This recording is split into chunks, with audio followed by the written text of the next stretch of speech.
कपड़ा डाल दे, वो साड़ी की साड़ी डाल देती। उसको मालूम था नौकरानियों को, एक साड़ी रानी के कहने से, राजा की लड़की के कहने से दूंगी तो मुझे 10 देगी जाते ही।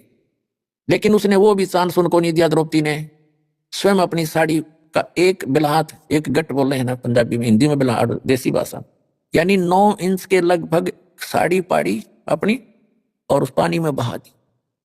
अब महात्मा का हाथ लग जाएगी, हाथ ऐसे मार ही रहे थे वो पानी में, तो क्या देखा वो नहीं लगी, हाथ साइड से निकल गई।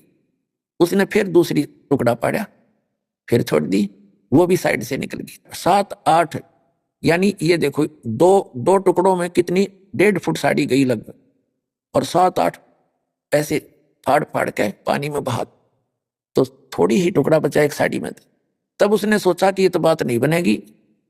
एक लंबी लकड़ी लाई उठाकर जंगल से, लंबी, और उसके कोपीन लपेट दी, कोपीन आकार की साड़ी का कपड़ा लपेट के, और धीरे धीरे जाकर जहां महात्मा हाथ मार रहा था उसके निकट कर दी। तो उस महात्मा के हाथ लगी। हाथ लगते ही उसने देखा, भगवान का शुक्र मनाया, ये भगवान बड़ी दया करी आपने, दाता आप तो इसमें दरिया में भी मेरी इच्छा पूरी कर दी। फिर उसने सोचा था कोई वैसे स्वाभाविक कपड़ा आ गया होगा, चीथड़ा पाटा हुआ कोई कतरसी। फिर उसने देखा कि नहीं, ये तो बहुत कीमती साड़ी है, और साड़ी का टुकड़ा प्रॉपर वैसे किसी ने भेजा है, तो कोई बहन बेटी ने, इन्हीं में से किसी ने दया करी।